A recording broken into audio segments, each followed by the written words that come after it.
right. Well, welcome to the Sports Guys for another episode. We're very excited you're here this week. How you doing, Ravi? Doing great.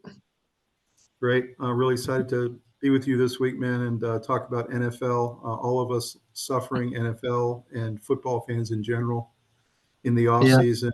Pretty much all we have to talk about is free agency and NFL draft right now.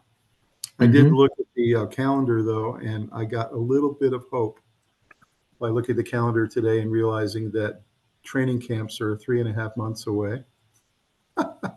So it's amazing to me that the year goes that quickly and that we're almost there again. But good news is 3 weeks away, we have something very exciting, and that's the NFL draft. And this week we get to talk about something we're very passionate about, and that is the quarterback position, which is the most important and difficult position in sports. And as we're about to show you, teams struggle mightily to fill their NFL roles every year and figure out who's they're going to start under center. What are your initial thoughts about how difficult this problem is for GMs every year? Well, I think a lot of them are going about it wrong. I think the salary that teams are ending up paying quarterbacks now is so outrageous and eats up so much of the salary cap. There's a little relief this year with $30 million more added to the cap, but I think it's temporary. I think it's just going to go to quarterbacks for the most part. I think GMs all across the league are making huge mistakes with investing so much in their usually young quarterbacks, usually their first contract, they're in their fifth or sixth year. Yep. And there's still a little bit of learning going on. And I think it's just huge gambles. There are many, many GMs that just tend to roll the dice on all these quarterbacks every year. And I think it's really affecting the league dramatically. I think there's got to be almost like a salary cap for quarterbacks inside the salary cap or something. I mean, you're watching guys like Mahomes have to give up on his best weapons, like Yeah. a Tyreek Look at Hill. Josh Allen. I'm seeing memes of Josh Allen Yeah. showing up, and they say this is Josh Allen showing up at Bill's training camp, and it's like OK Corral where it's all empty. It's like, and he Right. says, "Where's everybody?" Right. Exactly. You Yep. know, if you pay somebody $60 million, there's going to be nobody on the team eventually, and No, that's right. that's what's happening. It needs to stop because it's killing teams that are doing this, making this mistake. Unless, of course, you have a generational, once in a lifetime talent like a Patrick Mahomes who can literally carry a team across the finish line who didn't deserve to be there in the first place. They didn't have the Mediocre talent. talent. Yeah. I think And he's the only one that should probably get that money. saw a really interesting analogy this week. I want to run it by you, where this guy who was an NFL analyst was saying that you're either the truck or you're the trailer. The truck is the very rare quarterback who can carry his team across the finish line, whether it's devoid of talent or not. You had all those years. Tom Brady won Super Bowls where he basically had no receivers at all. He had maybe one tight end. He had Gronk and nothing else. And he had one or 2 years there where he had some great receivers, but for the most part, was very devoid of weapons. He was turning James White into an NFL overnight star. You know, these guys that no one had ever heard of. Well, So he had some receivers. He did. There were some years he did, but for the most part, a lot. Welker, Moss, Amendola. He had some guys, but some of the guys now have zero. Like Patrick Mahomes has no one. Now, really, you're going to see Buffalo has no one. There's going to be a bunch of teams that have expensive quarterbacks that have huge parts of their team that are substandard. But was it Wes Welker made Tom Brady, or would Tom Brady make Wes Welker? I mean, Wes Welker was given up on as a punt returner by the Dolphins. You know, so it just, you got these guys. My analogy point is that you have trucks and you have trailers. The trucks are the very rare breed of quarterback that can win with almost any roster you give them. Yeah, and I would say there's one of those. There's Yeah. one of those, not 7 or 10. There's one. Other than Mahomes, the other players, they falter. Look at the Eagles. They paid, what's his name? Blanking on Jalen Hurts. Hurts. I want to say Watt. I'm like, why am I thinking Watt? Jalen Hurts. They paid him huge, and their team's falling apart at the seams now really quickly. Yeah, that's true. There's so many examples of that. The Bills, Uh, there are a lot of teams, and unfortunately, my Dolphins are on the verge of making that mistake. So then the Um, trailer side of the analogy, you talk about the trucks. The trailers are the guys that are quarterbacks that need the right situation. So what you're mhm. saying is everybody else needs the right situation, meaning the right team Yeah. around them, the right weapons, the right running Mhm. game, the right defense, the right The, r- coordinators, the right the right salary. weather, the right salary, the right weather, the right cap Yeah. situation. So that's why being a GM's job in the NFL is so difficult, because if you don't have a truck and you have a trailer, meaning a quarterback that needs the right situation, most of the teams don't have the right situation, and some of them never get it. So really interesting to go into these drafts every year with all the hope that all the teams do, but many times it's not an exact science, and they come out with the wrong guy or he's in the wrong situation. Yeah. Well, I think that it's not that complicated, actually. In theory, what you really need to do is build your team first and then go get your young quarterback so that his 5-year window doesn't start until you're basically ready to make your run. And what you want to do is you want to have a veteran quarterback for at least a year, like Alex Smith with Mahomes, and you put in place an incredible offensive line, an incredible defensive line, and you have a star at each level. You have a star corner, a star safety, and a I agree. star middle linebacker. You build all that, and then you go get your quarterback. It's very simple. Teams are doing it backwards. They're going in and reaching up for their first round quarterback, and they're giving away other first round picks, and then they have nobody who can block. And they Right, they crush their first round rookie quarterback and they break him in half and they wonder why he's a bust. And he's Bryce not a Young. bust. He Right. wasn't treated right. Yeah. Well, you mentioned Alex Smith with Patrick Mahomes, and also we had the Aaron Rodgers, Jordan Love situation. They might Mhm. have let Jordan Love sit maybe 1 year too long, but for the most part, they treated him right and they brought him along the correct Yeah. speed. The question is, can any of these teams that are going to draft these guys we're about to go through, can they resist the temptation? Can they allow these guys to develop? I guess we'll see. It depends on how much they give up for it. Yeah. It's true. Well, let's take a quick look at the last 4 years NFL drafts at the quarterback position. This is really an interesting study in how the teams did, and in some cases, we don't know whether these quarterbacks are going to work out or not. But we'll talk through that, and then we're going to actually get into the prospects for this year as well. So let's take a look. All right, so this is our NFL draft quarterback preview episode, QB School.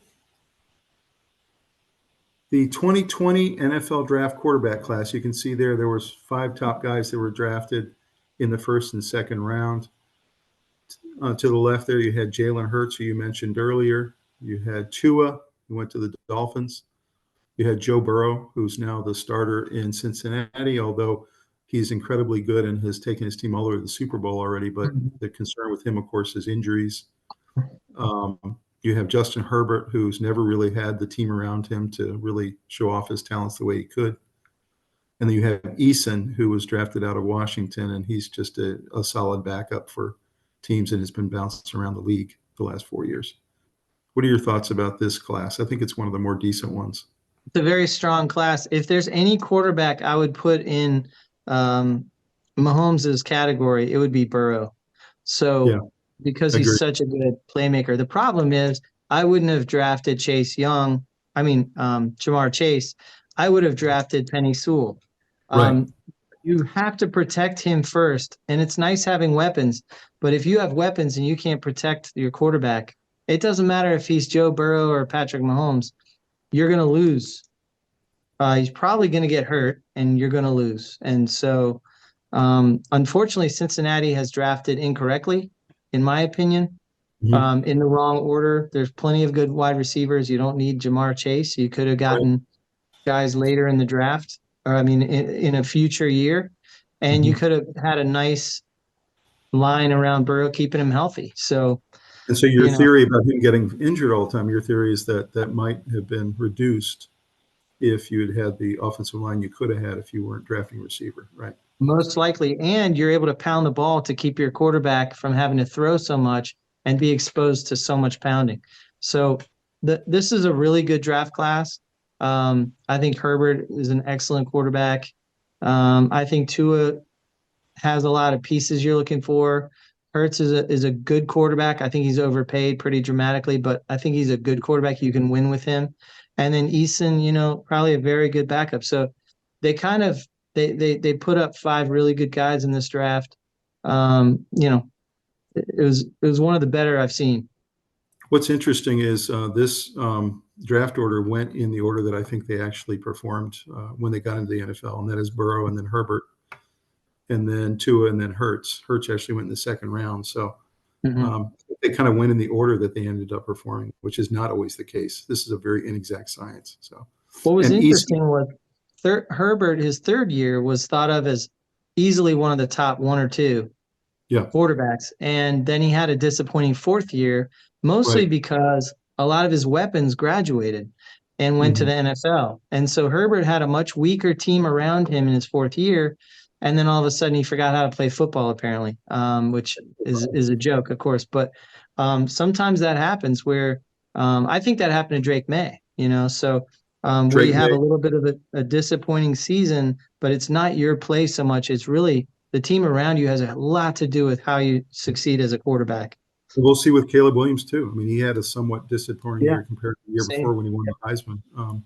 He might have had a disappointing year because his defense was so bad and his offensive line was pretty bad. So we'll see if he's able to rebound or if he continues his slide.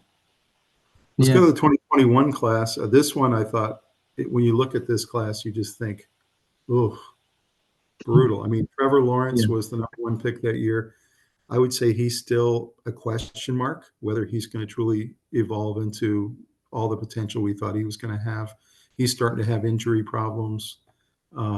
His team's not very good. They don't have a lot of weapons. Their yeah. defense were actually good when he joined 2 years ago. Their defense has fallen off.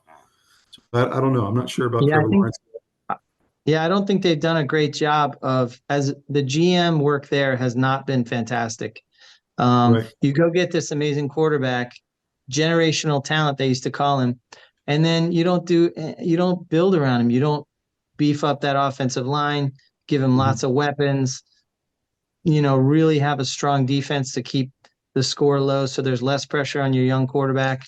Mhm. And it was very dysfunctional when they started with uh, the coach from Ohio State, Mhm. whatever his name was. He Urban was a Meyer. disaster. What? Urban Meyer. Urban Meyer, Meyer. Meyer, Yeah. disaster. And then they're trying to reboot it, and they did okay, but it hasn't been great. And I think they've had to get rid of some pretty good players that they could have built around. And I just don't think they're handling the personnel correctly there.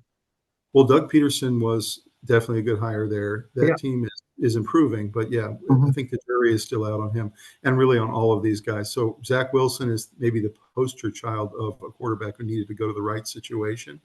We talk about Yeah. that all the time, the truck and the trailer. Well, he was the ultimate trailer and he needed the right situation. And unfortunately, he got drafted #2 to the Yeah. Jets. Went I think into it's a, still too early to say he's a bust. I yeah, think, maybe. I don't think he's a success by any stretch, but I think that he was so poorly handled in New York that I think you could reboot him in a new system and he might have a shot if he's allowed to be a backup, learn, come in when there's an injury or something and just kind of win over the crowd, learn He had some of the he had system. maybe the worst offensive line 2 years in a row I've ever seen. Yeah. Like, it was pathetic. He didn't even have 1.5 seconds to throw, and they were all over him. It was Tom, I unbelievable. remember telling you when they got Aaron Rodgers that Aaron Rodgers wasn't going to have a great year because I knew that offensive line was going to be a dramatic problem. And it was faster than I thought. It was how many plays? 4 plays? 4 plays, yeah. I wanna know 4 plays, why and the Aaron season was over. So that I was wanna know faster than I projected, but I knew it was coming. I wanna know why Aaron Rodgers signed there. He should have seen that coming. He's a very savvy player, and he knows Ross. They have a lot of weapons, but they don't have the trenches. And if you don't have the trenches, I don't care who you got, you Yeah. know? Well, so I guess the jury's still out on him, but clearly his career is broken right now. So, this Yeah. class is already suffering. Then you got Justin Fields. He wanted to go to Atlanta in the offseason. The Bears basically gave up on him after 3 seasons. He had the lowest QBR 2 of those 3 seasons. I mean, you couldn't have a worse start in the NFL than Justin Fields had. Now, again, he went to the wrong situation. He went to a team that was devoid of Yeah, weapons. He went to a completely team mismanaged him. That without an team, offensive line. He went to a team that had defensive terrible. coaches and an Right. offensive coordinator change every single year. Yeah. and so and so he wanted to go to the Falcons, but of course they went with Kirk Cousins in the offseason. So he now is backing up Russell Wilson in Both Pittsburgh. those two guys need to reboot their careers, and I think they might have a shot.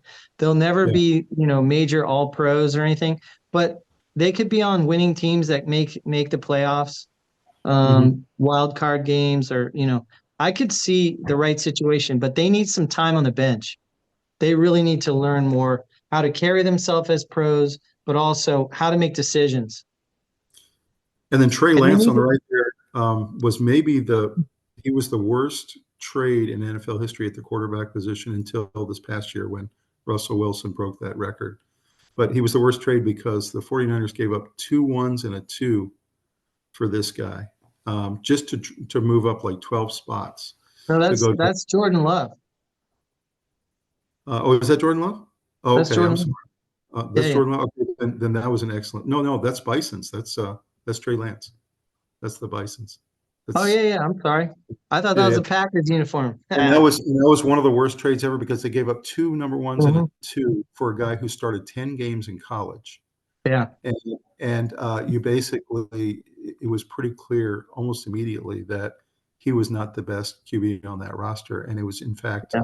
Mr. Irrelevant the season after that. And we'll talk about Brock Purdy in a minute, but I mean, maybe that was the worst trade up until that point, until of course the Oh, it Russell was. Wilson. The Dolphins, out of that trade, the Dolphins got Tyreek Hill, Jalen Waddle, um, somebody else. Mhm. Oh, Bradley Chubb. Yeah, exactly. Incredible. One And of they the used reasons the Dolphins one of their picks to get Tyreek Hill. So, One of I the mean, reasons the Dolphins went from bottom to almost the top because yep, of that trade. So going to yep, 2022, I thought the 2021 class was bad until I looked at this one. This has got to be maybe the yeah. most abysmal class I've ever seen, with Kenny Pickett going number 1, and then 2 years later, Pittsburgh gives up on him and ships him to Philadelphia for a third-round pick. You've got Willis and Corral, both were very high picks. Both were second and third-round picks, and both of them are now playing in the UFL, which is the spring league. Mhm. Mordecai is also in the UFL. He's a backup in the UFL. And then McCall was going to come out that year, but decided to go back to Coastal Carolina. So none of those guys obviously worked out. And I would say maybe the jury's out still on Pickett, maybe. But these other guys are all kind of either backups or playing in the UFL. Mhm. The only guy who came out of that draft, ironically, was the last pick in the draft there to the right, and that's Mr. Brock Purdy. The last guy chosen, Mr. Irrelevant, went to the 49ers and eventually took over Trey Lance's job that was supposed to be his. And you saw the last 2 years took his team to the NFC Championship game and then also to the Super Bowl. So Mhm.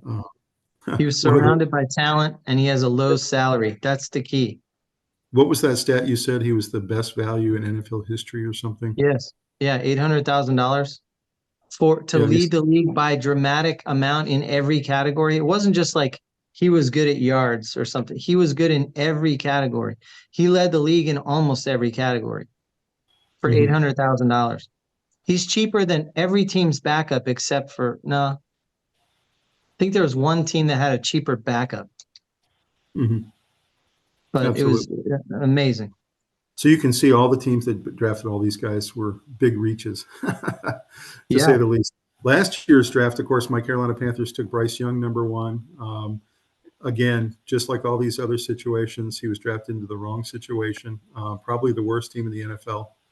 Offensive line that had performed well the year before, but just completely collapsed. And he was running for his life on every play.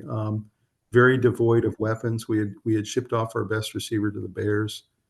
And Our McCaffrey was gone the year before. McCaffrey was gone. Our running Yeah, game was just okay. Um, Bryce Young, I just felt sorry for him the whole season. I really did. He shouldn't have I been did too, playing. because I'm not even saying that it was the wrong situation. I just think he shouldn't have been on the field. Shouldn't You have been on know, the field. It should have been Andy Dalton as the starter, and he should have been Dalton would back. have been fine. We would probably would have been borderline playoffs, like maybe wild card-ish, maybe Yeah, just under, but not, you wouldn't have had to worry about Bryce Young's health and mental stability and like that's right. confidence. You know, That's right. he's the perfect example of what GMs are doing wrong. Perfect He's, example. yep, exactly. He did the opposite of, or they did the opposite of what you recommended earlier in the program. Yeah. So then you had Richardson from Florida, another guy who had not played a lot of football, just a freak athlete. I mean, unbelievable speed, athletic ability, elusiveness, really good thrower on the run, excellent in the off script plays, but not so good in the pocket. And they really took a huge reach on him, taking him at number 4, the Colts. And he only got 4 games in and then got hurt. And so I the will say he question, looked pretty good though. He looked he did pretty look pretty good, good. He did look but pretty good. I think he shouldn't have been on the field yet. I don't think he knew how to protect himself. Shouldn't have been on the field. And the question with his style of play, very similar to Lamar Jackson's, is he needs a coach to be able to teach him on how not to get hurt. Because Exactly. the way he plays football is he's so prone to get hurt. So Hmm. I really hope an offensive coordinator can get to him and really help him figure out ways to go out of bounds or slide or do something to try to preserve himself a little bit, or he's going to have a short career. And then Will Levis from Kentucky was kind of forced into the starting duty the last 6 games of the year last year as they started to give up on their quarterback situation in their season. Of course, the coach got fired. He's coming into the year as the Titans starter this year. We'll see as a first year full-time starter. But same situation as these other guys. I don't think Will Levis really had any business playing last year. He was very raw, and is talented, but kind of cocky and needs some real coaching there. He's got a whole new coaching regime under him. And then the only guy who really hit last year in his rookie year, and you called it actually, was Hmm. C.J. Stroud out of Ohio State.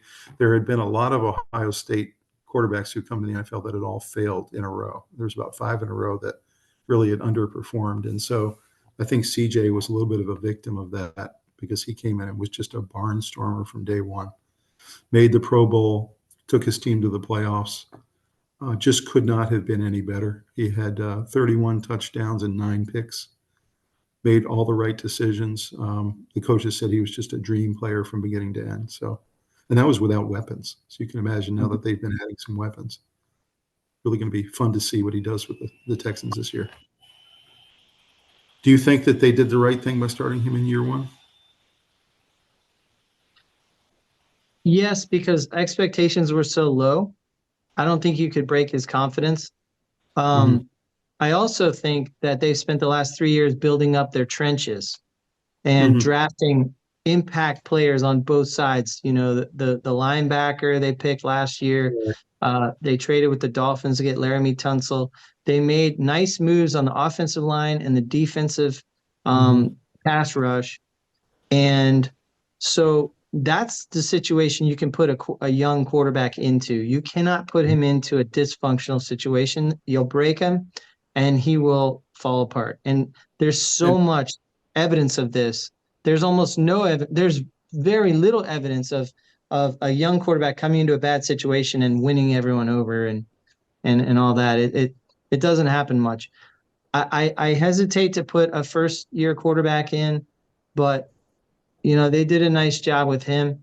They kept mm-hmm. expectations low, and and you're right. and they played his strengths. You're actually right. In 2020, 2021, and 2022, those 3 drafts, if you really look at all the drafts that they picked in those 3 years, they actually hit on a lot of players. So Mhm. they had been building something quietly for a while, Yep. and they were kind of like a quarterback away, is the way they were looking at Mhm. it. So they did it the right way. Yeah. You have to remember also they got him at number 2. They also had the number 5 pick, so they drafted 3 positions later, and they got Will Anderson, who Will Anderson. was considered the best defensive player last year as well. So I say Yeah. that the Texans are on the rise, and I would say who knows where they're going to go as they keep adding pieces. I have general manager envy. Me too. He's doing They've such good maneuvers with personnel. really been doing it the right way. So this Mhm. year, they're saying that in 2024, this is the deepest NFL quarterback class we've ever had. After watching film the last 3 days in preparing for this program, I agree with that. I think that I don't think I've ever seen as many quarterbacks that could be starters in the NFL as we have this year. They're saying there might be as many as 14 quarterbacks picked in the 7 rounds of the NFL draft this year, which shows you how important that position is. So you've got Caleb Williams, Drake May, Michael Penix, Quinn Ewers, Bo Nix, Jordan Travis, Joe Milton, J.J. McCarthy, Jaden Daniels, and Sam Hartman. Those are kind of the 10 consensus top guys. And then there's a couple of others you can throw in there that are also going to be drafted. Any thoughts about how deep this class is this year? I can't remember a quarterback class like this. Now, we're probably going to laugh about it 3 years from now because we're going to say more than half of them were busts. And I Right. grant you that. But I would point to they went to bad situations that misused them and Right. hurried their development at a ridiculous rate that didn't allow them to learn all the different blitz schemes and how to protect yourself and all the things you need to do, how to move your team, how to run a 2-minute drill, how to deal with missed blocks, and um, how to audible out of things that a good quarterback is going to see, and how long does it take you to where you're comfortable getting blitzed? I mean, Brady and Mahomes love to be blitzed. Right. How long till you get that feeling of I love to be blitzed? It takes time. It's not a gradual, I mean, it's a gradual process. It's not a quick thing. And rookies do not have that right out of the gate. I Rarely. completely agree with you that we are probably going to laugh at this like we've been laughing at these other years we've been showing. Um, Yeah. the NFL did a statistical analysis at every 5-year block of quarterbacks. They found that of all the quarterbacks drafted in the draft, that 40% of them become at least 5-year starters. So that's only 40%. That's actually 20, higher than I thought. yeah, 40%. 20% of them actually carry their team to at least one playoff game. So only 20% take their team to a playoff game. And only 4% of them make it to a Super Bowl. 4%. So you're talking about, if your objective is to go to the Super Bowl and win the Super Bowl, you're talking about it's almost like a lottery pick, trying to figure out which of these guys is going to do it. It's not an exact science. No matter how many scouts you have, no matter how many times you look at their 40 time or their velocity Yeah. of the ball in the other hand or anything else, a lot of it's mental, a lot of it's situation, a lot of it is luck, injuries, whether the guy's available, etc., whether he's coachable. So That's huge. Coachable. really interesting stuff. Well, let's go Mhm. ahead and break down the top 6 guys. We're going to really get into the top 6 in a detailed way. Number 1, of course, is Mr. Caleb Williams, projected number 1 from USC. They've already declared the Chicago Bears. They're going to be taking him number 1 in the first round. They got that pick, by the way, from my team, the Panthers. So I'm just sick about it, but it is what it is. Williams, as you see here, thrived over 3 seasons in Lincoln Riley's modernized air raid offense. So he spent his first season at Oklahoma with Lincoln Riley, and then when Lincoln Riley went to USC, he followed him to California. His arm talent is well above average. His footwork provides him with a good base, in addition to his supplemental body control and balance to make off-platform throws. And that's really his key. If you want to talk about each of these guys' signatures, Caleb's favorite thing to do is off-platform throws, on the run, scrambling around, off script, making the hero play. That's really his thing. Uh, his accuracy and natural impressive in and out structure. He can hold on to the ball too long. That's the big knock on him, is that he holds it too long and he takes unnecessary hits and sacks. He can make all the throws. He has a huge arm. He has real intuitive instincts when it comes to the game and knows where his receivers are going to be. He does have a little bit of overconfidence issues, and so the quarterback coach and offensive coordinator and head coach are going to have to work a lot with him to bring him up to speed on the NFL is not the coach anymore, or not the college game anymore, and you're going to have to really get with it, Caleb, and understand that you need to be a little bit more humble. You need to kind of take what's in front of you. You can see his PFF stats on the right there. The biggest concerns on his board are that he's 39th in avoiding negatives and his sack rate is really, really low. So takes way too many sacks. I think you said what, 33 last year? So what I'll say about him he's a mixed bag. He has one of the strongest two or three arms in the draft. He is a little on the smaller side, 6'1". Mm-hmm. 215 is a good weight, but um, a little bit on the smaller side. He what I will say is that he has 30 touchdowns and only 5 interceptions. So while Mm-hmm. he makes a lot of mistakes getting sacked, he doesn't give the ball away, Mm-hmm. which I would say is a positive. That's a positive. But the sacks has got to terrify you. He has 33 sacks, I know. which is He just dramatically higher than a lot of the others. his hero ball gunslinger status that he goes by is very similar. This ranking that you got here is very similar to what we were seeing from Mahomes when he came out. Although he has some advantages Mahomes has, and he has some disadvantages that Mahomes doesn't have. But a couple things here: Heisman Trophy winner, has played a lot of football. He has the most snaps of all the guys that are in the draft this year. Consensus all-around prospect with PFF. He's an elite athlete with dual threat capability.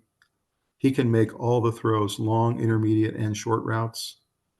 He likes to work through at least 3 progressions on every play, which is really good in the NFL. Typically, your first guy isn't always open. He does have that gunslinger reputation. My thing there is that, with Mahomes, Andy Reid got a hold of him and kind of beat that out of him. And now Mahomes is much safer and more careful with the ball and much more of a game manager. They were kind of criticizing him last year being a game manager instead of a gunslinger, so which for the Chiefs is a good thing. He has excellent touch on his short passes and his screens. As we talked about, very good with off-script plays and rolling out and throwing on the run.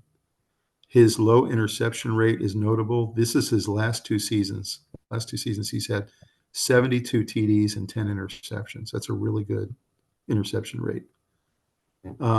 He does take too many hits, takes too many hits, and that I think that can be coached. I really do.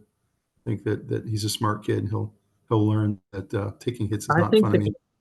I think the sacks can be coached out of him too. I think a good coach could teach him how to throw the ball away. He makes good decisions, not trying to force the ball, but unfortunately he runs around with it and gets sacked. So if you can just eliminate that, you're probably looking at some pretty successful development. That's right. One of the real concerns with him is that he comes with an entourage. So he's got, bodyguards and agents, and his father is real interventionist. He's always trying to get into the press and talk Yeah, about what his son deserves. no He has a deep, agent. he has a They deep, don't he have has, an agent, and you know, he has a diva attitude. He's always saying he wants part ownership of the team. So a lot of concerns there. yeah. I know that there's been some chatter also about he paints his fingernails, and he just does some weird stuff that I guess today's generation does. But all of those things are concerns I'm sure the team will keep an eye But on. But they can be off-putting for your locker room. it You can be certainly saw a big slide with Cam Newton when he started to get more flamboyant. right. The team started to pull away from him, and he became more unapproachable. And when he Right. started with the Panthers, Cam Newton was very put together and very much the face of the organization. There was nothing weird going on. So, that's a small thing, but you can lose a locker room that way, and before you know it, your guys aren't blocking as well for you, and Right. just One thing I'd you mention don't know how about to him, play. one thing I mentioned, and that's a very, very good point. I think that the flamboyance, he's got to calm that down a little bit if he wants to be a locker room guy. I completely agree. There is something with him and with Drake May. It's called prospect fatigue. Both of these guys have been on the radar for the NFL about the last 2 or 3 seasons, and there's a little bit of kind of like, can we get on with it now? Let's just get this guy drafted and get him in the league. All we've been talking about is Caleb Williams. So there's a little bit of that prospect I fatigue have going heard on. talk about that, but I don't think that's a legitimate reason to let somebody slide out of the position that they were in. But I do think some of these other concerns are legitimate. Asking for ownership of the team they're going to. I've never heard of that ever. Painting your fingernails is weird, but some of the behavior that goes with that can be off-putting to teammates, and You heard about how hard Russell Wilson had it in Denver when he had his own office. You feel By the way, disconnected from. and by the way, he would also travel separately from the team, which is Yeah, just a that's the stuff little that can wrong. really hurt your Yeah. team. The other thing I mentioned here, he can start from day one. He has a huge ceiling, and he's the kind of guy who could be your 10-year starter or more. Obviously, we talked about his likely landing spot is Chicago, since they've already announced it. His biggest comp is Patrick Mahomes. Any other comments you want to make about Caleb? I think you could be looking at Cam Newton. Yeah, I You look. can see the great play, and then you can see bonehead moves and strange, and leaves the league, with a whimper. So I should have said comp Patrick Mahomes or Cam Newton. So he could go one way or the other. He might yeah. dazzle all of us for the next 10 years. You just never know. We'll He might see. have a great year and then gets down to Right. earth and whatever. So Let's talk about number 2 guy on the board. This is Jaden Daniels. He's projected either 2 or 3 in the draft. They believe actually the top 4 picks will be quarterbacks, which is really amazing. In terms of his strengths at LSU, he was an elite athlete. He can take any run to the house. He runs a 4.440, which is really astounding for a quarterback. He's effortless speed and bursts are just natural. He has natural instincts for the game. He looks like he's gliding around the field all the time. The ability that he has with his legs elevates the floor of the quarterback and adds an aspect to the defense that it has to always account for. So he's one of these guys like a Lamar Jackson who just you have to always be thinking about, is he going to take off? You have to have almost like a spy in the backfield. yeah, my Some of his research said basically that he's the best dual threat quarterback in this draft. Yeah, there's no doubt about it. No Mhm. question. His weaknesses are his frame, his reckless nature. He'll actually invite the hit sometimes at the sideline, which is in the NFL you can't do that. He'll take sometimes massive hits for his size. He runs very tall, and so when he takes some of those shots, he'll take them either to the midsection or his legs, which is another real concern. He needs to Well, almost learn how to I go out of bounds, also learn how to take a hit. I've been reading that he's been bulking up, especially his legs. He's been on Mhm. an extensive workout program in the off season, and they said that his legs are pretty spectacular right now. Mhm. So if he can put in that kind of work like Tua did, you could see a dramatic jump in his ability to stay healthy. I've never seen So a quarterback blow up from one year to another like Tua did that one season. That was the exactly. most incredible thing I've ever seen. They said it's comparable what Jaden Daniels has been doing in his off time right now. He's been Mhm. bulking his legs up and putting on some weight. So, 6'4", if you can put some weight on him, I think he is an amazing prospect. Incredible with decision making. Mhm. He does take too many sacks. There's no doubt about it.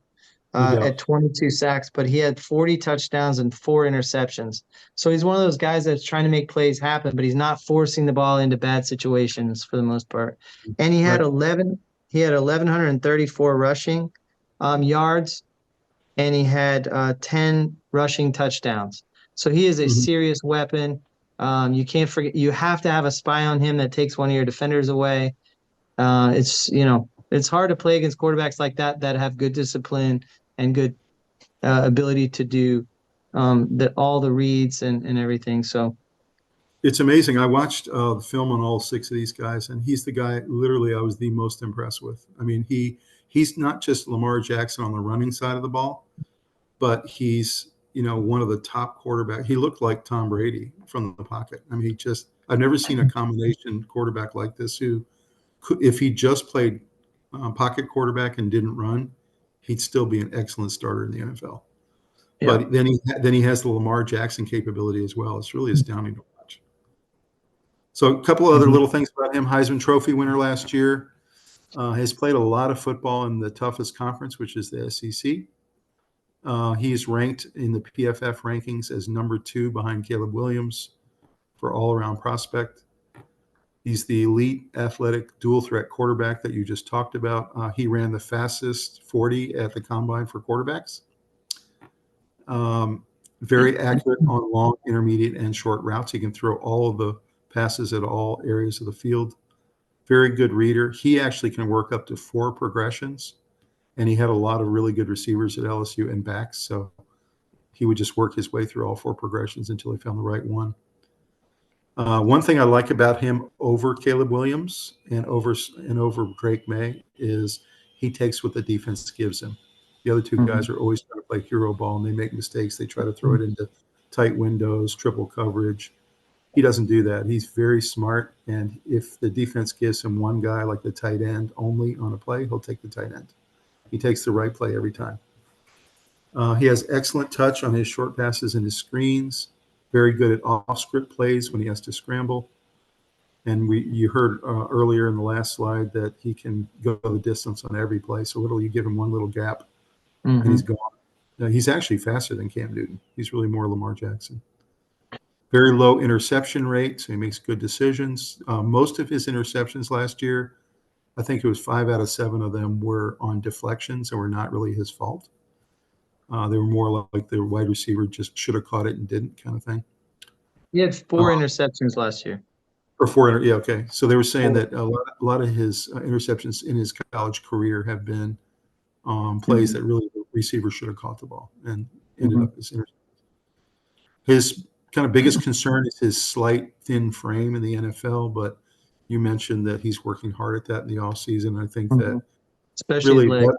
that'll be something really over his first 3 or 4 seasons we're going to have to watch, is if he gets with the weight training team and stays in the weight room and really bulks up a little bit. He's going to need to do that to be able to survive. His arm strength also is not quite as strong as May and Caleb Williams, which is interesting, and even Michael Penix Jr. But he can make all the throws. So apparently there's no NFL concern here. He probably can't throw the 70-yard dime like Drake May can, but he makes up for it in so many other ways. Is definitely a day 1 starter if he needs to be, has a huge ceiling, can be your 10-year starter. His comp is Lamar Jackson or Michael Vick. But again, I think he's better than both of those guys. I think he's significantly better than both. I read a comp that I actually like better, and that's CJ Stroud. Okay. I like a lot that of one. people are comparing his skill set to CJ Stroud. Not the strongest arm, but plenty strong enough. Quick, he's faster than Stroud, but he's got one thing I was reading about is they call him very charismatic. He's got a very good personality in the locker room. His guys want to follow him, and that's important. That's cool. Yeah. Everyone's blocking for him. He's not off-putting. Yeah. Likely landing spots, of course. I know Dad and all of us grew up Washington Redskin fans, now called the Commanders, and that's who I'm hoping picks him. Hoping very much that they decide to go with him instead of Drake May. But either the Commanders or the Patriots at 2 or 3 will go ahead and grab him. He's the only quarterback that I think should start in the first half of the season. That might be able to start sometime in the first half of the season. The rest, I think have no business playing this year for the most part. And unfortunately, the top 4 guys will all go 1, 2, 3, 4, and unfortunately, all of them will be pressed into duty, I think. Yeah. So it really comes down to whether they're strong enough mentally to have a 1-15 or 1-16 or 3-14 or whatever season and bounce back from it and still own the locker room instead of losing the locker room. And that's the hard part. Right.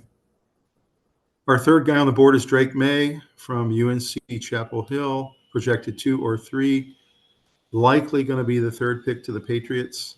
He's 6'4", 230 pounds. Took over as starter from former starter Sam Howell, who, of course, went to the Commanders for a couple of years, has recently been shipped out to Seattle. So hopefully Howell will be able to have a reboot there. But led the Tar Heels to a 9-5 record. A lot of people felt like last year the Tar Heels were really a contender, both for the ACC championship and maybe even for the college football playoff, and that May might even win the Heisman Trophy. That's kind of how the season started. And, everyone has said 2023 was pretty much a disappointment. Didn't quite go the way May or the Tar Heels wanted.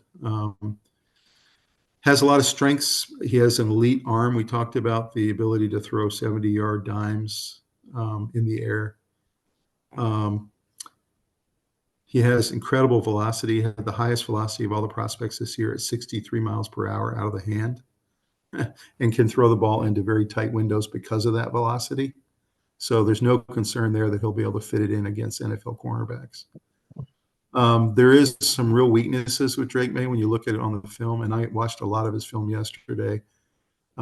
He's very similar to Caleb Williams. He just tries to make the hero play on every play. Mhm. So he Yeah, he takes took a lot 29 sacks. takes a lot of 29. hits, a lot of sacks, puts Yeah. himself in bad position. He often doesn't step up at the right time. I know that they criticize Bo Nix for that as well, that he isn't good at stepping up yet. But I think both May and Bo Nix will get that down with coaching, learn how to Yeah, but step up. that's not right with Nix because he only took 5 sacks the whole I know, season. but what they're saying is that he needs to learn better to climb. They call Yeah. it climb better, I in think that that pocket. argument against Nix is not accurate. Yeah. Okay. Biggest thing with Drake May is makes poor decisions at times, and he makes a lot of turnover worthy plays in the same game. A lot of times you'll come out of a game thinking, okay, May only had 1 pick, but he should have had 4, kind of thing. He makes amazing, unbelievable, eye-popping throws, and then the next throw he'll throw it right into the linebacker's hands and he drops it, kind of thing. So I'm not sure how they're going to be able to coach that out of him. I think for that reason, for me, I would not start Drake May his first year. I think he No needs a year way. of He development. probably needs 2 years. Yeah. So you can see his pressure to sack ratio is really low. That's the biggest concern he has. He has some poor footwork, and the throws tend to sail on him at sometimes.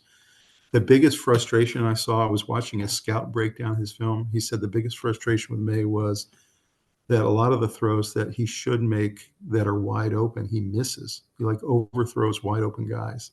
It just doesn't make any sense. So he has some Cam Newton in him, I think, unfortunately.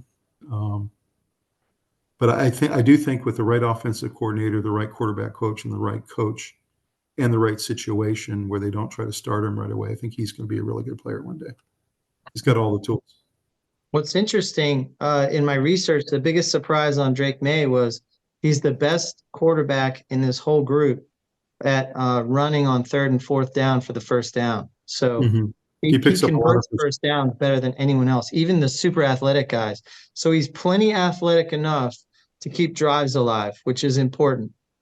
Mm-hmm. No doubt. So he was a 2-year starter in the ACC. He was a Heisman hopeful, strongest arm in this field, tall and solid build, athletic, really good runner, like you just mentioned. Picks up a lot of first downs with his legs. He doesn't run often, but if you need 4 yards and it's 3rd and 4, he's going to get it. That's right. Actually, Mel Kiper thinks he has the biggest upside of all these guys. If he had the right coach, if he had an Andy Reid or somebody who's really kind of a legendary coach, he has the biggest upside of all these guys. That's how The good way I arm. would characterize it is he's the biggest project, Yes, but it might be the best project at the end of the day. You know what I mean? that's right. He likes to make his off script plays, just like Caleb Williams. They're kind of wild gunslinger types who love to make the big, incredible play. He's also pretty solid in the pocket. He can make good throws from the pocket as well. Holds the ball too long, takes too many sacks, plays the 29 hero, sacks. turns it over too much in critical situations. Who does He that had sound like? nine picks last year. Who does that sound like? Josh 20, Allen.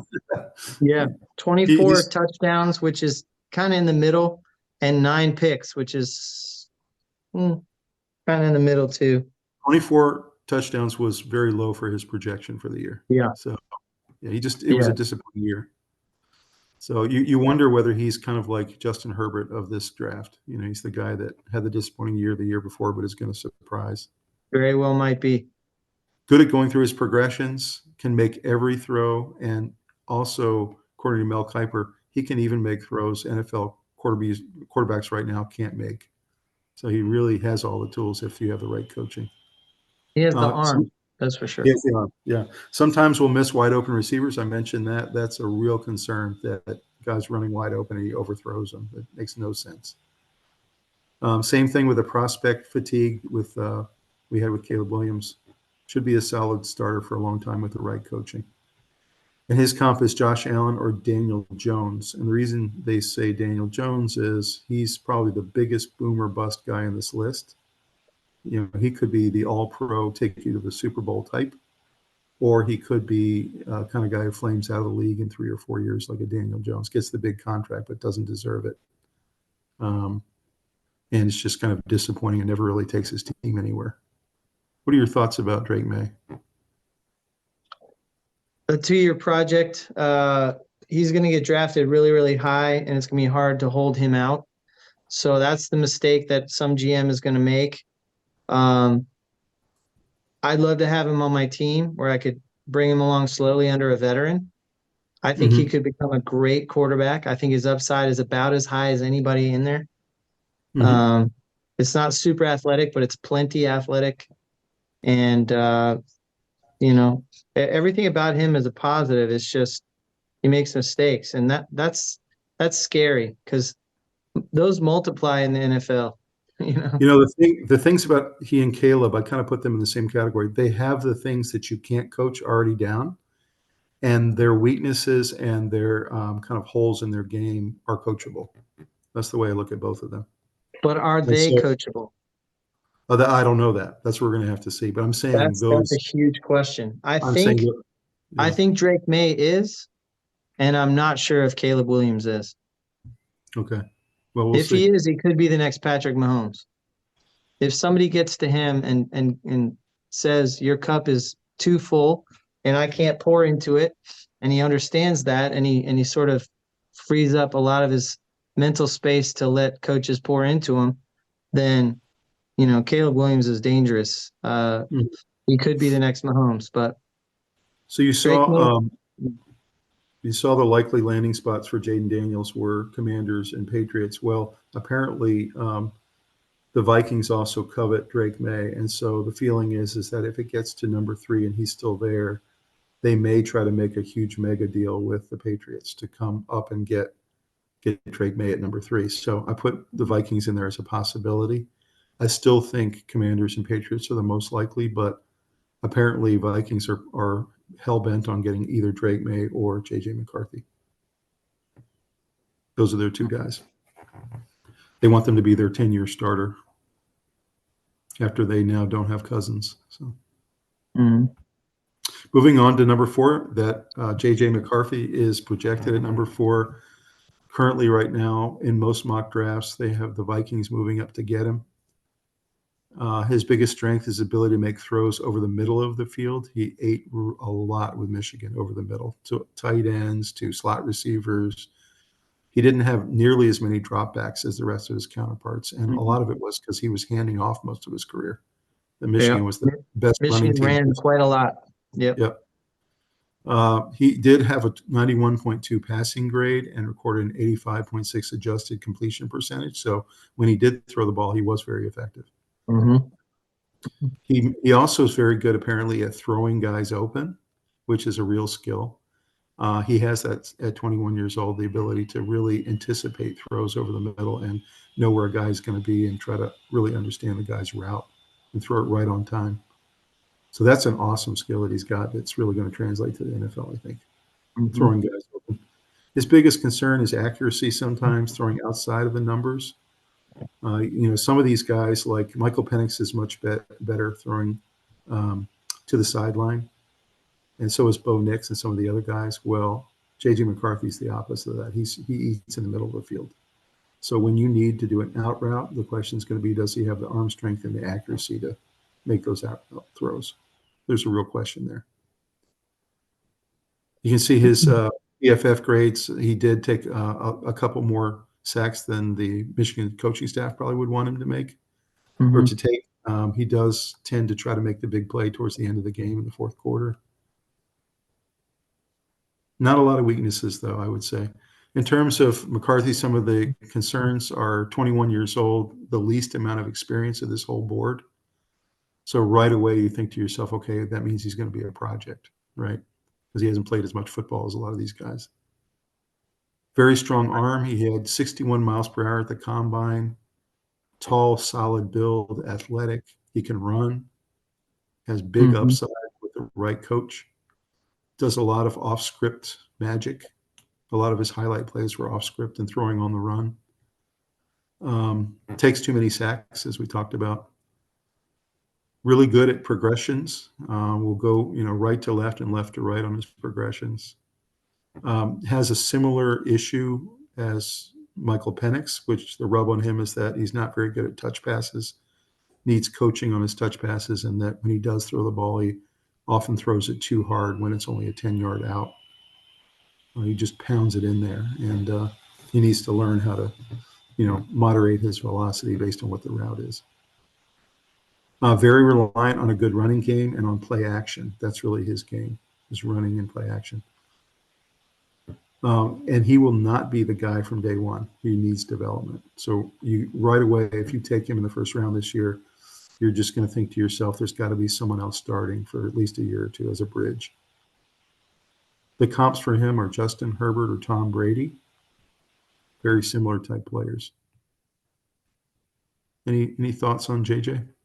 Yeah, so in my research, basically he's 6'2", 219 pounds, 21 years old. He's young.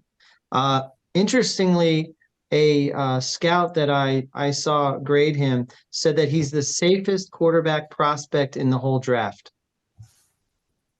Meaning there's not going to be a lot of pressure to play him because most people don't feel he's ready. So he's going to develop into a starter probably within 2 to 4 years when you're still inside his rookie deal window. So I think those factors make him the safest quarterback in this draft, according to some scouts. And I kind of see that. I see that he's 6'2". He had 22 touchdowns this year, which is about in the middle of this top 15, 20 group. 22 touchdowns, only 4 interceptions. So he does take some sacks, but he doesn't throw the ball to where he shouldn't. That's right. So he's handing the ball off a lot, but he's definitely hitting a lot of receivers. And he had, a decent amount of yards, but again, a lot of that is taken away from him when they're running the ball so much. But it's safer football. When you're running the ball and you turn around and you do play action, you have more wide open guys. Right. So the I three like guys, the style of play that he has. The 3 guys I was the most impressed with in my watching a film of these 6, the 3 guys in terms of progressions, was Jaden Daniels, J.J. McCarthy, and Bo Nix. I thought those 3 guys, you could see them and their vision as they went from progression to progression to progression. They also have, those are the top 3 out of the top 5 in all stat categories. Yeah, that's right. And so I was surprised because the rub on him is that he didn't throw the ball much because they had such an amazing running game. But I don't know. When you look at the film and you look at the throws he made, it was pretty impressive. He's going to be a good quarterback. Yeah. The thing with him is he's 6'2", 219. He has a very strong arm, but small hands. That's what they're worried about, is defensive ends coming around the corner can knock it out of his hands a little more easily, possibly. So that's something to keep an eye on. But the fact that if they can get him to stop getting sacked so much, he won't be under as much pressure. He's probably going to go to potentially a little better team over time. So I don't know. Obviously, the Giants, that's not a great team, but J.J. McCarthy, a pretty solid pick if you're building for the future. The good news is with the Giants, they can start Daniel Jones because he's under the big contract, and they can let him hold the clipboard behind Daniel Jones, knowing that Daniel Jones is not the long-term answer, right? So that'd be kind of a perfect situation. And then for the Vikings, they signed Sam Darnold on a 1-year contract and are planning to play Sam Darnold and start him for the season. So again, same thing. He can come in and hold the clipboard behind Sam Darnold, learn everything he can from him, and then be ready for year 2. What's interesting about Sam Darnold? He's only, I think it's 26 or 25. He's been in the league since he was 20. So everyone thinks of him as some washed up veteran who isn't making it. But honestly, he's the same age as when Tom Brady started to take off. Right. So, he's not old. So I think both of these landing spots would be a good situation for him. Well, there would be other teams who could use McCarthy's skills as long as they don't try to play him this year. For sure. Yeah. Next guy we got is Bo Nix, Oregon. Started his career at Auburn.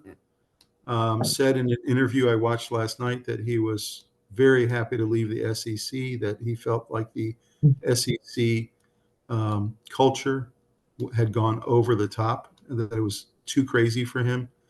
All of the tailgating and the people, going to the stadium on Thursday morning for a Saturday game, and all the pressure, and it was just a little bit too much for him, even though his father also played at Auburn, but he felt like Oregon was a much better fit. He did have a tremendous 2 years there. Some people feel like 24 years old, that's a little bit of a negative for him, but I don't think so. I think he's coming out solid. He's ready to go. He's knowledgeable. He's accurate. He doesn't make mistakes. He reads a defense really, really well. He understands the offense. You can see here the one comment that a lot of the scouts talk about. His pocket presence is really good, but he needs to learn to climb the pocket a little bit better and step up. Definitely above average athlete. He can pick up first downs with his legs, which is a big deal. In watching his replays, I noticed that he definitely doesn't have as strong an arm as the top 5 guys. He's That's definitely right. down on the strength scale, but he can make all the throws you're going to need to make in the NFL. He really can. He can make the 25-yard outs. He can do the 15-yard ins. All those I'm kinds of things. pretty sure he's the best decision maker in this whole group. Definitely a great decision maker. The other thing Yeah. that impressed me here was he completed 77% of his passes last year. So he was by far the most accurate. I mean, he wasn't even close compared to all the other guys. He was I will second in the country in yards at 45.08. I will He I had will say though, 45 touchdowns. He led the country in touchdowns. He had 3 interceptions. right, So he was number 1 in touchdowns, number 1 in interceptions, meaning the least. And he only gave up 5 sacks. Again, number 1 in sack numbers, like the best in sacks giving up. right. So his stats are off the chart. Hmm. They said that he was the Pac-12 Player of the Year, Offensive Player of the Year, and they're saying that he ran the most complicated offense of any of the quarterbacks that are coming out. So he is the most prepared for the NFL. And the one knock on him is not that strong an arm, but if you're really good at decision making, that might not hold you back as much No because doubt. you're not trying to get into tight windows that require having it be really powerfully thrown. So he might be the most ready to start on day one. He's going to be a really solid starter and a really solid player for a long time. I will say the big limitation on Oh, him is he does not throw the ball downfield very much. He's really ideally suited for a West Coast offense where it's 25 yards and shorter type routes. And guess who runs that kind of offense? Peyton in Denver. great. Yeah. and he Yeah. loved Drew Brees for that exact thing. Drew Brees was Yeah. the ultimate West Coaster. And so the most likely landing spots for him are Denver and the Raiders. His comp is Drew Brees. Very few turnovers, professional attitude, good size and athletic. I will say he does need to be in the right situation to be successful. Needs a good coach and needs a good offensive coordinator. I think he And needs really, a good offensive line. and You that know, too. Yeah. It would if really you help give if him we time, have he's going to make a good decision with the ball. offensive line needs a running game, needs a good offensive coordinator, needs an offensive minded coach. Those are all the things he needs to be successful. Yeah. And being his age, he's definitely going to be mature enough. If he does go to the Raiders, all the distractions of going to Las Vegas would be too much for a 21-year-old or something. That's true. That's very true. You Yeah, want somebody like his age. very true. Next is Michael Penix Jr., also projected early second round. Really, both Bo Nix and Penix could slip up into late first round potentially. Very productive quarterback in Washington's air raid system over the last 2 years. Dealt with some injury issues throughout his college career, early in his college career and later in his college career. Injury issues, so he was kind of in and out of the lineup. But when he was there, was able to make NFL caliber throws and have NFL caliber velocity on all of his throws. Mostly outside the numbers is where he eats, Middle of the field is not really his specialty. Um, Tends to throw with power a little bit too much. He peppers it, even on little 10-yard outs. He'll throw it a little bit too hard, and sometimes it causes his guy to drop it, or it causes potential turnover play.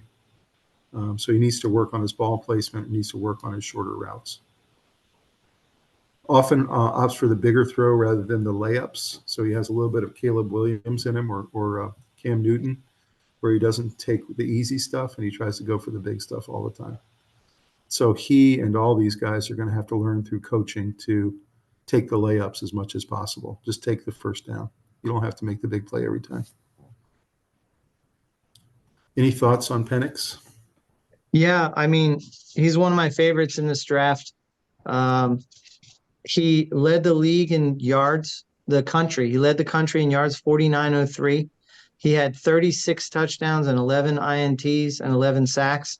So he's good decision maker, and tremendous yardage. My research is telling me that he is good at throwing the short yardage. And in fact, the scouts I was reading say that he's the best at throwing to the running back coming out of the backfield. So there's a little bit of conflicting information there, Yeah. but for the most part, he lit it up in yardage.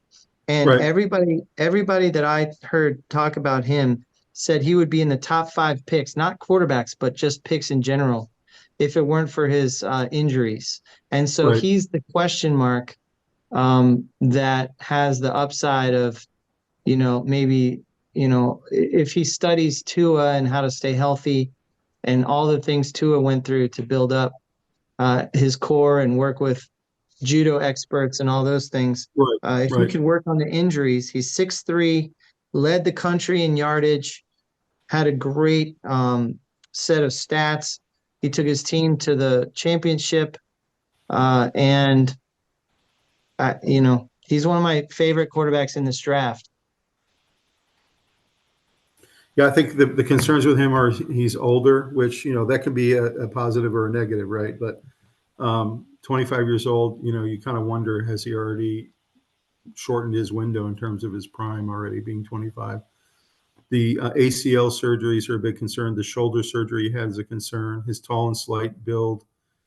Another concern with him is that he had Adunze and 2 other NFL caliber receivers and a great offensive line. He had the #1 ranked offensive line in college last year. One of the reasons they went to the final game. The question is going to be, if he goes to the Raiders or the Seahawks, he's going to have a worse offensive line and a worse set of receivers. So how is he going to deal with that situation where he's dealing with basically a worse team than he had in college? I wouldn't start him year one. Don't I'd start him work year on one. building up my offensive line. Exactly. And then the other concern there is his throws to the middle of the field. He had the lowest completion percentage of all these prospects in the middle. So he's going to have to fix that, because a lot of the places you have holes in defenses is in the middle in the NFL. Needs a good situation to be successful. Again, that is kind of a redundant thing for all these guys, but I think definitely true for him and Bo Nix and J.J. McCarthy, the guys who are not the top 3 picks. Need a better situation and need a team that can, let them sit for a year and learn.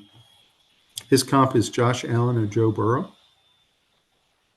I think the reason that they put him into that comp category is because he has the cannon arm that Allen and Burrow both have.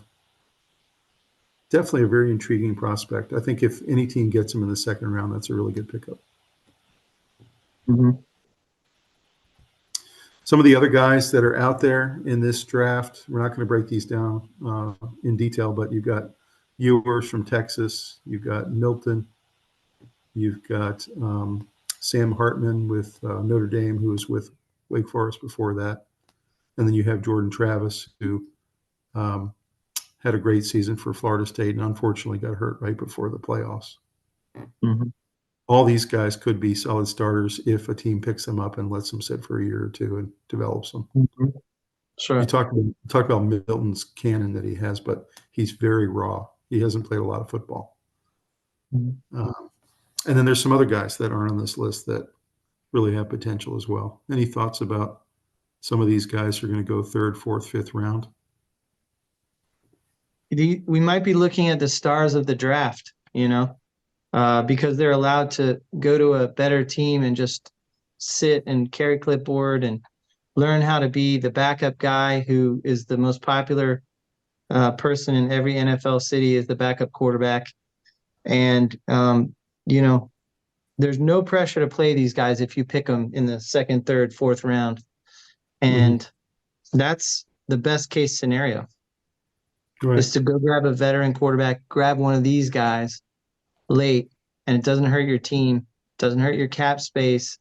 And then now they have a 5-year window to become the starter before you have to pay them, which allows you to eventually dump your veteran starter and invest in getting guys like Tyreek Hill and offensive linemen that are all pros. And then that's when you make your Super Bowl run.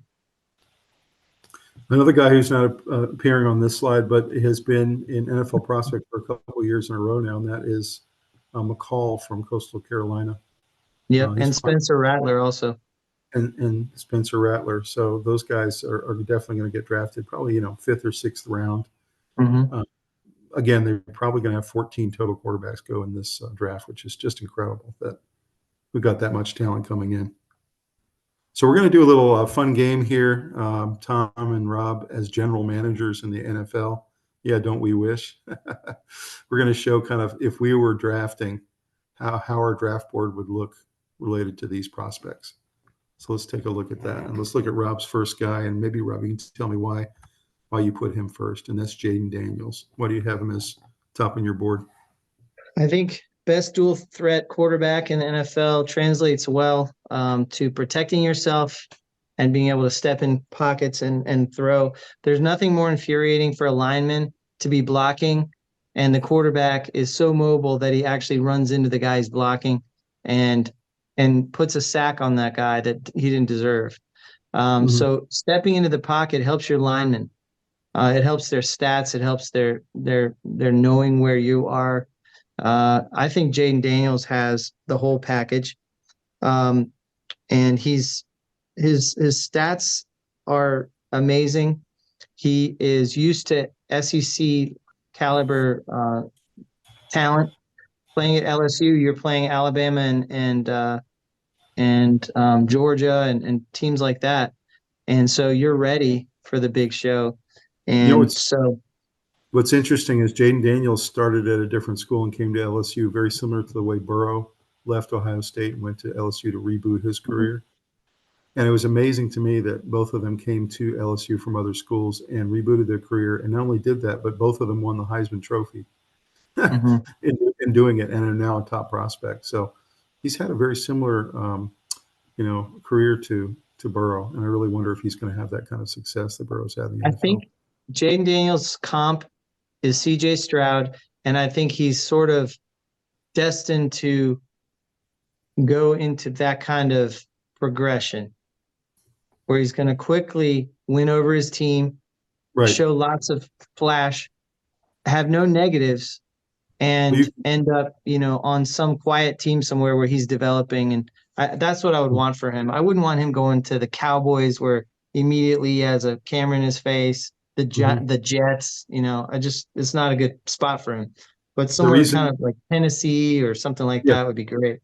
Completely agree. That's not going to happen, unfortunately. But so my guy is also Jayden Daniels, and I agree with half of the comp you're saying, C.J. Stroud, but I think he's going to be even better than C.J. Stroud. The reason being is he is C.J. Stroud combined with Lamar Jackson. He's actually both guys in one body, and it's pretty amazing. It's going to be really exciting to watch, to see if he can leverage his passing skills like CJ and his running skills like Lamar, because he really has both talents.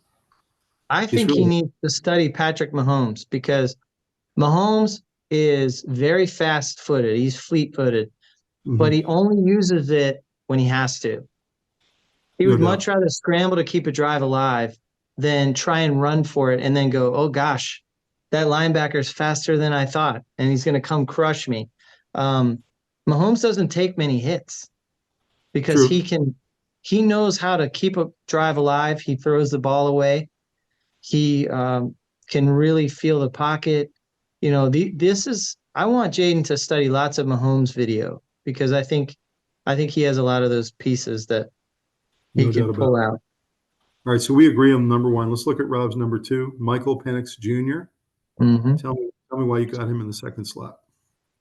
Because I think the injuries are keeping his value down, but I think he's just a stat machine. I think he can air it out. He has incredible accuracy. Um, I think he's big, and I don't know. I just think he's gonna be one of the quickest guys ready to play in his first year. No, I think he's going to light up the stat sheet. I'd love to get him in football fantasy league. I think he's going to have humongous stats, even as a rookie. I Eventually, think, yeah, I within think 2 years. yeah, within 2 years. I think he's going to be a lefty Josh Allen. I really do. He's kind of a really strong gunslinger. I think he might be even better than Josh Allen from the standpoint he might make fewer interceptions and turnover plays. I guess we'll see. My number two is Drake May. I've got him there because I think he has the highest ceiling of all of these guys. The only reason I have Jaden over him is because Jaden is faster, and I think Jaden's going to be ready faster in terms of NFL starting. I think Drake May is a year away from being a great quarterback, but his ceiling is so high that I had to put him at number two. I think he's going to be a fantastic quarterback if they bring him along the right way. Rob's number three is also Drake May. What are your thoughts on him and why you had him at three? I don't have him closest to starting or anything like that. I just think that physically you can't teach what Drake May brings, and I think a good coach could really make him a dangerous quarterback to play against. I think Mhm. there's a difference between being ready to play now and picking for the future. And I think Drake May is a very high pick because teams can really build something with him in the future. True. Very true. My number three is Bo Nix. I just think that he's going to be a really solid Drew Brees kind of player, 10 to 12 year starter, solid playoffs every other year, guy who will stay within the system, who will do what plays the quarterback. The coach calls. He'll make his teammates better. He does need to go to the right situation, though. Like I said before, needs some weapons around him, needs a good offensive line, needs a running game. If he has those things in combination, I think Bo Nix can be a really solid starter. Would be better for him and Drake both to start in year two and be able to hold a clipboard for a year. You have Bo Nix as your number four? I think he's the most ready to start right now. Um, but I think his upside is not as high as the others. So it's kind of hard to weigh that. I mean, Drake May, if you need him right now, you're picking Bo Nix, I think, because I think you'll get the most out of his first 5-year contract. I Uh, think the most ready to start right now is Jaden Daniels, and I think Bo Nix is number two. I agree with that. Yeah. yeah, I mean, he ran the most sophisticated offense in college. He had 3 interceptions for the whole season. 3. He had 45 touchdowns. He had almost twice Drake May's. So he just lit it up, and he only had 5 sacks. So in every statistical category, Bo Nix handled the ball well, made good decisions, didn't take sacks, scored a tremendous amount of touchdowns, and he's older and mature. And so you Yep. want maturity in the most important position on your team. It's So if you're true. going to take a 21-year-old like McCarthy, you want to let him grow up a little in your system. It's true. You know, I would say the only guy that I would start in year one on this entire list of 10 would be Jaden Daniels. I think everybody else needs number one to go to the right situation, number two to hold the clipboard for a year and learn and develop. That's just my mine would personal opinion. be mine would be I see Jaden Bo Nix. Daniels and Bo Nix. I Those would think be Bo my Nix is 2 close. starters first year. Everyone else would sit the whole year. My fourth is Caleb Williams. He's just a tremendous raw talent. You can see the stats he put up with 72 touchdowns, 10 picks. I've got him lower than some of these other guys because I wouldn't really want to hitch my wagon to him largely because I think he's got boomer bust potential. Um, you know, the image of him crying in his mother's arms over losing the championship game, and some of the other things we've talked about, some of the distractions he's going to bring to the locker room, I would be really worried about. Um, his gunslinging ways, I'm really worried that when he goes to Chicago, they don't have the right coaching staff in place to corral him and try to get him on the right track. You see, they already screwed up Justin Fields' career. So I don't know. I just I know he's an incredible prospect and all of that, but I wouldn't want to hitch my franchise to him.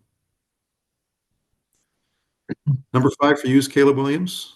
Thoughts Yeah, there? I mean, there's a lot of positives. There's a lot of negatives. I think his arm strength is incredible. His playmaking ability is amazing, and but I have concerns, and I'm not as worried about, honestly, the crying that some of the scouts are worried about, that he can't control his emotions. Mhm. And his team kind of will feed off that and be confused sometimes and too much. I'm not as worried about that because that tells me he really cared. Because Mhm. you don't cry like that unless you really, really cared. But I'm really worried about what's around him, who's helping him make decisions. Um, there's been Well, rumors that he and his dad have been sending out negative overtures to try and make the Bears not want to pick him. But right. then that's going to upset the apple cart for all the other teams. So they're trying to Mhm. backtrack some of it. And I think they don't have an agent. It's tremendously hurting them because Yeah.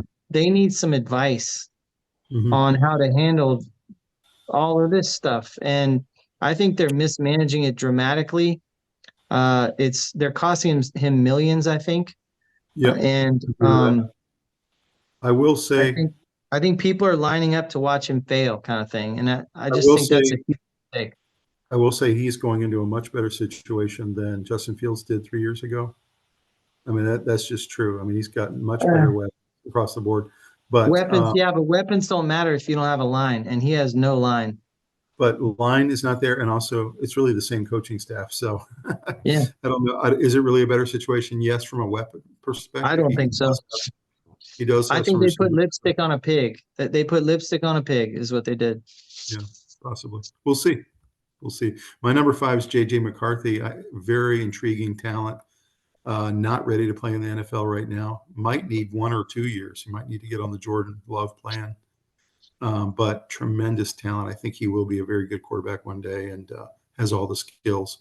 And with the right coaching, could be a really great quarterback in 2025, 26.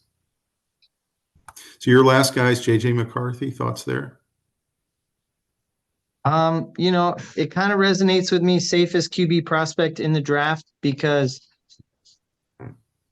he's probably far enough down to not have a lot of pressure to play him a lot. And I think he's smart. Obviously, he went to Michigan. I think he is a good leader, and I think he's not going to threaten a veteran who's there, or I think he's just going to be a really good teammate. So he's the kind of guy you want in your quarterback room, you know? Mm-hmm. Right.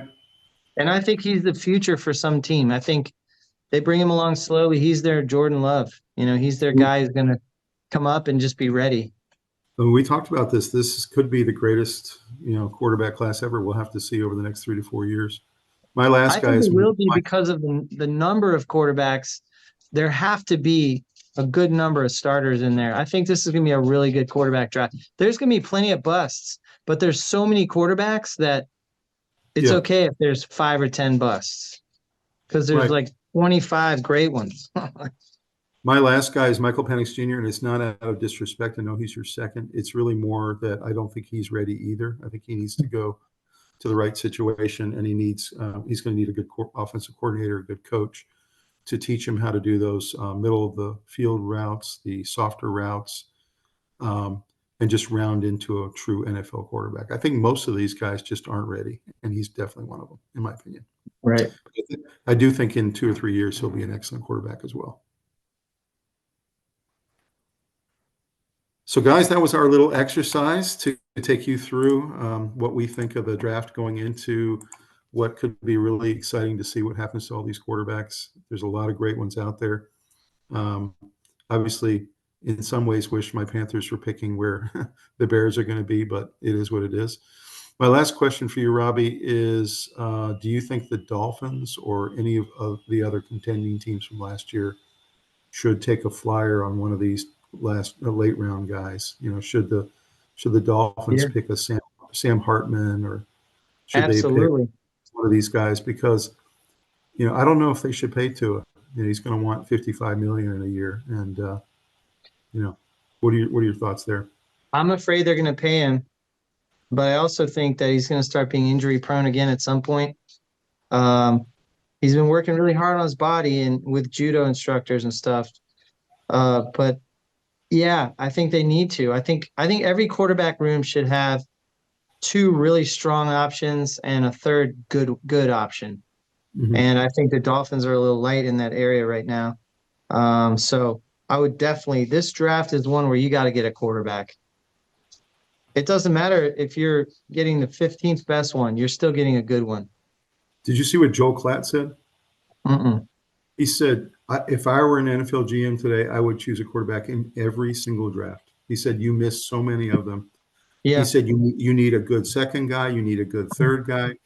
He said, even if you think you have your guy, always be drafting, somebody, even in the 5th round, get somebody who you think could be a solid backup, for example.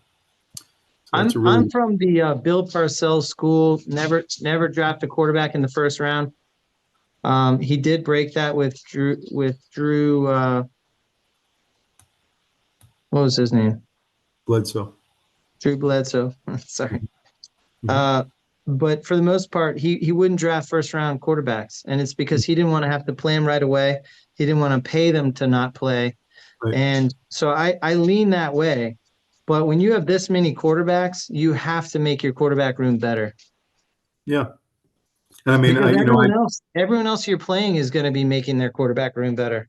But I despise Dallas as an example. But I mean, if I'm Jerry Jones, I'm drafting a quarterback this year late in the late rounds, because one of these years you can't give Dak 60 million anymore. And if I'm the Ravens, I'm drafting a guy. If I'm all these contending teams, I'm going to be drafting guys. What's funny is they don't draft them, and then they go and get like a Gardner Minshew or somebody off the scrap heap. And The good teams need to draft one of these guys, because you're not going to have this many deep quarterbacks again for a while, probably. A lot of these guys are 4th year, 5th year seniors. You've got to get a quarterback if you have a great quarterback like Patrick Mahomes, because you're going to be winning a lot for the next 4 years. You're not going to be able to sniff a 1st round quarterback. Mm-hmm. And That's right. deep in the draft, you're not going to be able to get this level of talent quarterback at the quarterback position. You have to get one. It's true. So all the best teams should draft quarterbacks. Well, guys, thank you so much for joining this week. We're really excited that you did. And please like this video and subscribe to the channel down below. And please leave us some comments about future episodes you'd like us to do. We have at least 2 more draft episodes coming your way. We're going to do one on the top 10 pass catchers in this draft. And then we're going to do an episode right before the draft, a couple days before. We're going to be doing our own mock drafts, which is going to be really fun. We'll focus on the 1st round only. And it'll be interesting to see what Rob and my mock drafts look like in comparison to maybe Mel Kiper's and some of the other guys. So it'll be hilarious to look. It'll be hilarious to look back on it, like in the drafts where they were saying what a dumb pick Mahomes was. Right, yeah. Well, Tom Brady got passed over for 6 rounds, that kind of thing. Yeah. So, anyway, thank you guys so much, and we'll see you on the next episode. Everybody have a great evening, and getting ready for the draft. Go Finn. Go Panthers.